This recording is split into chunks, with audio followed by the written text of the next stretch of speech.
Capítulo 2. Winston emprendió la marcha por el campo. El aire parecía besar la piel. Era el segundo día de mayo. Del corazón del bosque venía el arrullo de las palomas. Era un poco pronto. El viaje no le había presentado dificultades y la muchacha era tan experimentada que le infundía a Winston una gran seguridad. Confiaba en que ella sabría escoger un sitio seguro. En general, no podía decirse que se estuviera más seguro en el campo que en Londres.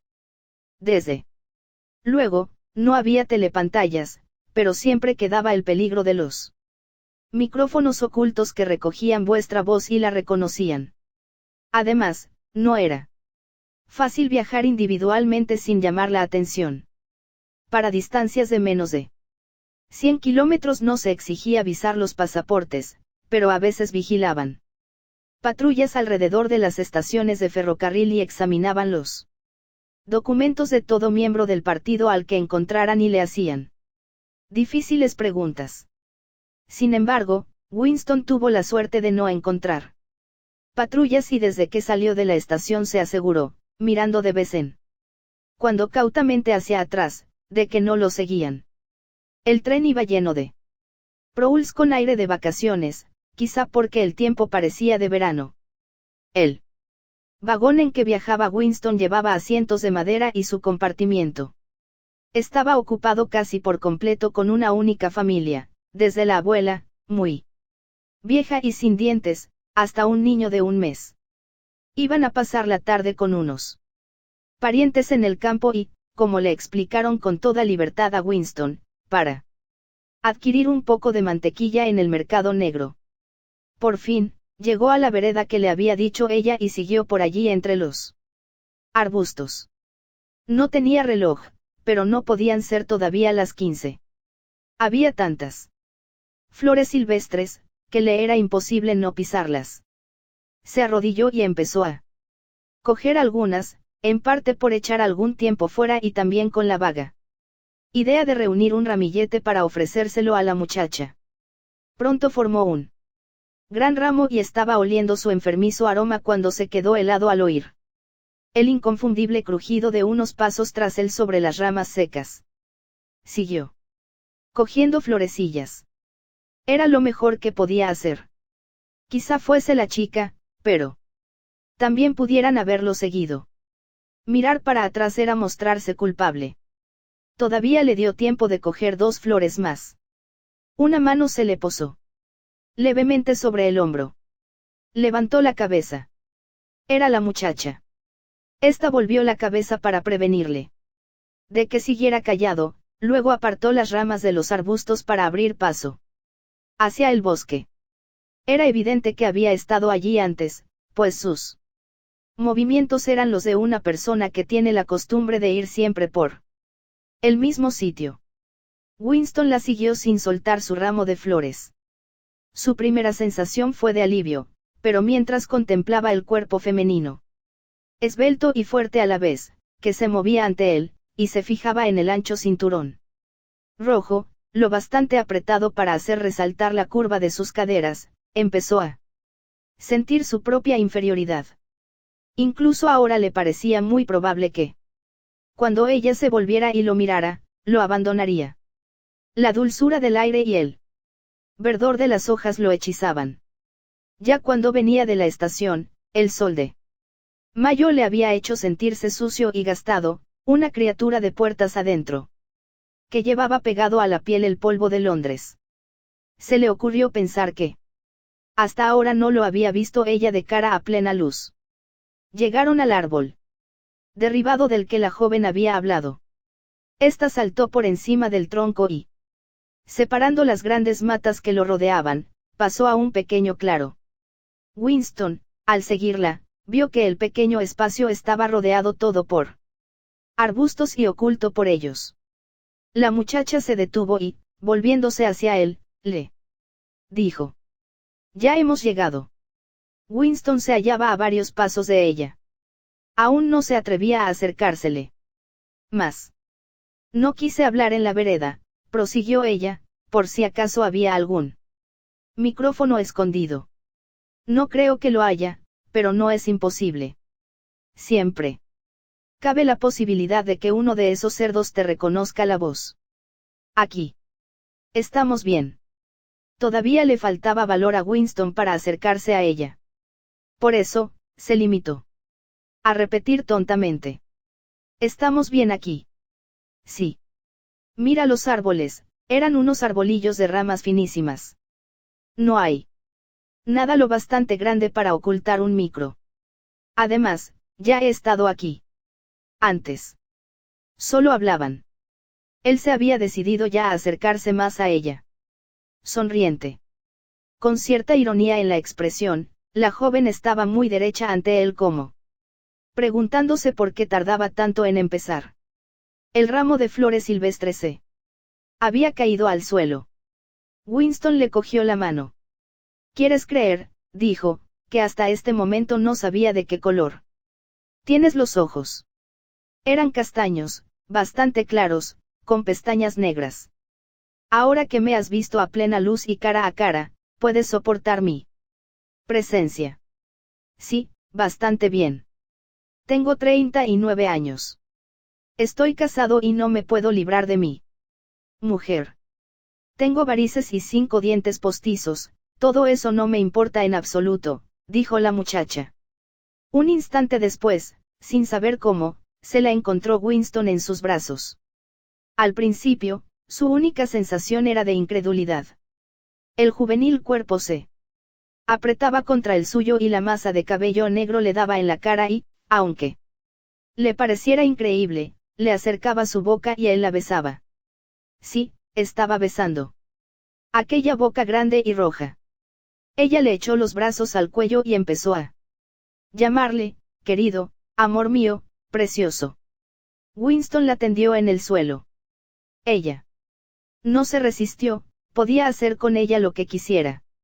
Pero la verdad era que no sentía ningún impulso físico, ninguna sensación aparte de la del abrazo. Le dominaban la incredulidad y el orgullo. Se alegraba de que esto ocurriera, pero no tenía deseo físico alguno. Era demasiado pronto. La juventud y la belleza de aquel cuerpo le habían asustado, estaba demasiado acostumbrado a vivir sin mujeres. Quizá fuera por alguna de estas razones o quizá por alguna otra desconocida. La joven se levantó y se sacudió del cabello una florecilla que se le había quedado prendida en él. Sentóse junto a él y le rodeó la cintura con su brazo. No te preocupes, querido, no hay prisa. Tenemos toda la tarde. ¿Verdad? Que es un escondite magnífico. Me perdí una vez en una excursión colectiva y descubrí este lugar. Si viniera alguien, lo iríamos a 100 metros. ¿Cómo te llamas? Dijo Winston. Julia. Tu nombre ya lo conozco. Winston. Winston Smith. ¿Cómo te enteraste? Creo que tengo más habilidad que tú para descubrir cosas, querido. Dime, ¿qué pensaste de mí antes de darte aquel papelito? Winston no tuvo ni la menor tentación de mentirle. Era una especie de ofrenda amorosa empezar confesando lo peor. Te odiaba. Quería abusar de ti y luego asesinarte. Hace 2 semanas. Pensé seriamente romperte la cabeza con una piedra. Si quieres saberlo, te diré que te creía en relación con la policía del pensamiento. La muchacha se reía encantada, tomando aquello como un piropo por lo bien que se había disfrazado. La policía del pensamiento, qué ocurrencia. No es posible que lo creyeras. Bueno, quizá no fuera exactamente eso. Pero, por tu aspecto, quizá por tu juventud y por lo saludable que eres, en fin, ya comprendes, creí que probablemente pensaste que era una excelente afiliada. Pura en palabras y en hechos estandartes, desfiles, consignas, excursiones colectivas y todo eso. Y creíste que a las primeras de cambio te denunciaría como criminal mental y haría que te mataran. Sí, algo así. Ya sabes que muchas chicas son de ese modo. La culpa la tiene esa porquería, dijo Julia quitándose el cinturón rojo de la liga antisex y tirándolo a una rama, donde quedó colgado. Luego, como si el tocarse la cintura le hubiera recordado algo, sacó del bolsillo de su mono una tableta de chocolate. La partió por la mitad y le dio a Winston uno de los pedazos. Antes de probarlo, ya sabía él por el olor que era un chocolate muy poco frecuente. Era oscuro y brillante, envuelto en papel de plata. El chocolate, corrientemente, era de un color castaño claro y desmigajaba con gran facilidad, y en cuanto a su sabor, era algo así como el del humo de la goma quemada. Pero alguna vez había probado chocolate como el que ella le daba ahora. Su aroma le había despertado recuerdos que no podía localizar, pero que lo turbaban intensamente. ¿Dónde encontraste esto?, dijo. En el mercado negro, dijo ella con indiferencia. Yo me las arreglo bastante bien. Fui jefe de sección en Los Espías. Trabajo voluntariamente 3 tardes a la semana en la Liga Juvenil Antisex. Me he pasado horas y horas desfilando por Londres. Siempre soy yo la que lleva uno de los estandartes. Pongo muy buena cara y nunca intento librarme de una lata. Mi lema es, grita. Siempre con los demás. Es el único modo de estar seguros. El primer trocito de chocolate se le había derretido a Winston en la lengua. Su sabor era delicioso. Pero le seguía rondando aquel recuerdo que no podía fijar, algo así como un objeto visto por el rabillo del ojo. Hizo por librarse de él, quedándole la sensación de que se trataba de algo que él había hecho en tiempos y que hubiera preferido no haber hecho. Eres muy joven, dijo. Debes de ser unos 10 o 15 años más joven que yo. ¿Qué has podido ver en un hombre como yo que te haya atraído? Algo en tu cara. Me decidí a arriesgarme. Conozco enseguida a la gente de la acera de enfrente. En cuanto te vi supe que estabas contra ellos. Ellos, por lo visto, quería decir el partido, y sobre todo el partido interior, sobre el cual hablaba Julia con un odio manifiesto que intranquilizaba a Winston, aunque sabía que aquel sitio en que se hallaban era uno de los poquísimos lugares donde nada tenían que temer. Le asombraba la rudeza con que hablaba Julia. Se suponía que los miembros del partido no decían palabrotas, y el propio Winston apenas las decía como no fuera entre dientes. Sin embargo, Julia no podía nombrar al partido, especialmente al partido interior, sin usar palabras de esas que solían aparecer escritas con tiza en los callejones solitarios. A él no le disgustaba eso, puesto que era un síntoma de la rebelión de la joven contra el partido y sus métodos. Y semejante actitud resultaba natural y saludable, como el estornudo de un caballo que huele mala avena. Habían salido del claro y paseaban por entre los arbustos. Iban cogidos de la cintura siempre que tenían sitio suficiente para pasar los dos juntos. Notó que la cintura de Julia resultaba mucho más suave ahora que se había quitado el cinturón. Seguían hablando en voz muy baja. Fuera del claro, dijo Julia, era mejor ir con prudencia. Llegaron hasta la linde del bosquecillo. Ella lo detuvo. No salgas a campo abierto. Podría haber alguien que nos viera.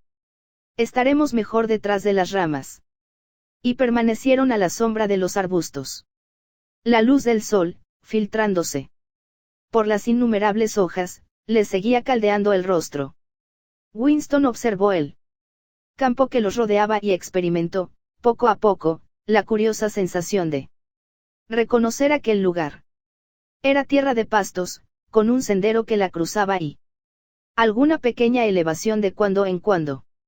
En la valla, medio rota, que se veía al otro lado, se divisaban las ramas de unos olmos que se balanceaban con la brisa, y sus hojas se movían en densas masas como cabelleras femeninas.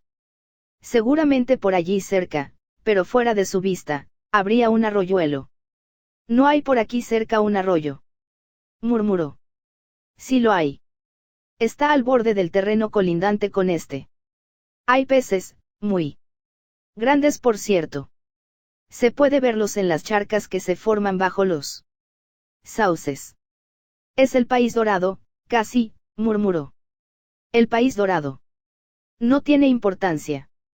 Es un paisaje que he visto algunas veces en sueños. Mira. Susurró Julia. Un pájaro se había movido en una rama a unos 5 metros de ellos y casi al nivel de sus caras. Quizá no los hubiera visto. Estaba en el sol y ellos a la sombra. Extendió las alas, volvió a colocárselas cuidadosamente en su sitio. Inclinó la cabecita un momento, como si saludara respetuosamente al sol y empezó a cantar torrencialmente. En el silencio de la tarde, sobrecogía el volumen de aquel sonido. Winston y Julia se abrazaron fascinados. La música del ave continuó, minuto tras minuto, con asombrosas variaciones y sin repetirse nunca, casi como si estuviera demostrando a propósito su virtuosismo. A veces se detenía unos segundos, extendía y recogía sus alas. Luego hinchaba su pecho moteado y empezaba de nuevo su concierto. Winston lo contemplaba con un vago respeto. ¿Para quién, para qué cantaba aquel pájaro? No tenía pareja ni rival que lo contemplaran. ¿Qué le impulsaba a estarse allí, al borde del bosque solitario, regalándole su música al vacío? Se preguntó si no habría algún micrófono escondido allí cerca. Julia y él habían hablado solo en murmullo, y ningún aparato podría registrar lo que ellos habían dicho, pero sí el canto del pájaro. Quizás al otro extremo del instrumento algún hombrecillo mecanizado estuviera escuchando con toda atención, sí, escuchando aquello. Gradualmente la música del ave fue despertando en él sus pensamientos. Era como un líquido que saliera de él y se mezclara con la luz del sol, que se filtraba por entre las hojas. Dejó de pensar y se limitó a sentir. La cintura de la muchacha bajo su brazo era suave y cálida. Le dio la vuelta hasta quedar abrazados cara a cara. El cuerpo de Julia parecía fundirse con el suyo. Donde quiera que tocaran sus manos, cedía todo como si fuera agua. Sus bocas se unieron con besos muy distintos de los duros besos que se habían dado antes. Cuando volvieron a apartar sus rostros, suspiraron ambos profundamente. El pájaro se asustó y salió volando con un aleteo alarmado. Rápidamente, sin poder evitar el crujido de las ramas bajo sus pies. Regresaron al claro. Cuando estuvieron ya en su refugio, se volvió Julia hacia él y lo miró fijamente. Los dos respiraban pesadamente, pero la sonrisa había desaparecido en las comisuras de sus labios. Estaban de pie y ella lo miró por un instante y luego tanteó la cremallera de su mono con las manos. Sí. Fue casi como en un sueño. Casi tan velozmente como él se lo había imaginado. Ella se arrancó la ropa y cuando la tiró a un lado fue con el mismo magnífico gesto con el cual toda una civilización parecía aniquilarse. Su blanco cuerpo brillaba al sol. Por un momento él no miró su cuerpo. Sus ojos habían buscado ancoraje en el pecoso rostro con su débil y franca sonrisa. Se arrodilló ante ella y tomó sus manos entre las suyas. ¿Has hecho esto antes? Claro. Cientos de veces. Bueno, muchas veces. Con miembros del partido. Sí, siempre con miembros del partido. Con miembros del partido del interior. No, con esos cerdos no. Pero muchos lo harían si pudieran. No son tan sagrados como pretenden. Su corazón dio un salto. Lo había hecho muchas veces. Todo lo que oliera a corrupción le llenaba de una esperanza salvaje. Quién sabe, tal vez el partido estaba podrido bajo la superficie, su culto de fuerza y autocontrol no era más que una trampa tapando la iniquidad. Si hubiera podido contagiarlos a todos. Con la lepra o la sífilis, con qué alegría lo hubiera hecho. Cualquier cosa con tal de podrir, de debilitar, de minar. La atrajo hacia sí, de modo que quedaron de rodillas frente a frente. Oye, cuantos más hombres hayas tenido, más te quiero yo. ¿Lo comprendes? Sí, perfectamente. Odio la pureza, odio la bondad.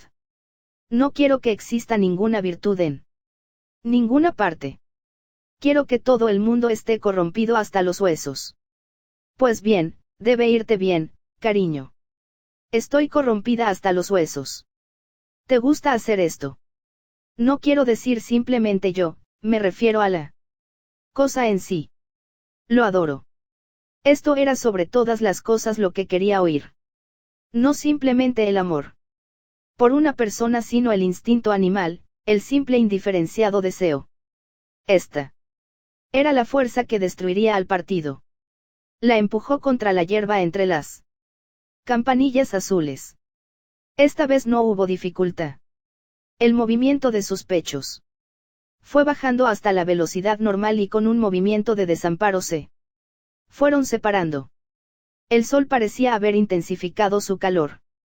Los dos estaban adormilados. Él alcanzó su desechado mono y la cubrió parcialmente. Al poco tiempo se durmieron profundamente. Al cabo de media hora se despertó Winston. Se incorporó y contempló a Julia, que seguía durmiendo tranquilamente con su cara pecosa en la palma de la mano. Aparte de la boca. Sus facciones no eran hermosas. Si se miraba con atención, se descubrían unas pequeñas arrugas en torno a los ojos. El cabello negro y corto era extraordinariamente abundante y suave. Pensó entonces que todavía ignoraba el apellido y el domicilio de ella. Este cuerpo joven y vigoroso, desamparado ahora en el sueño, despertó en él un compasivo y protector sentimiento. Pero la ternura que había sentido mientras escuchaba el canto del pájaro había desaparecido ya.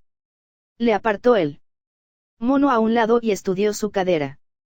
En los viejos tiempos, pensó, un hombre miraba el cuerpo de una muchacha y veía que era deseable y aquí se acababa la historia. Pero ahora no se podía sentir amor puro o deseo puro. Ninguna emoción era pura porque todo estaba mezclado con el miedo y el odio. Su abrazo había sido una batalla, el clímax, una victoria. Era un golpe contra él partido. Era un acto político.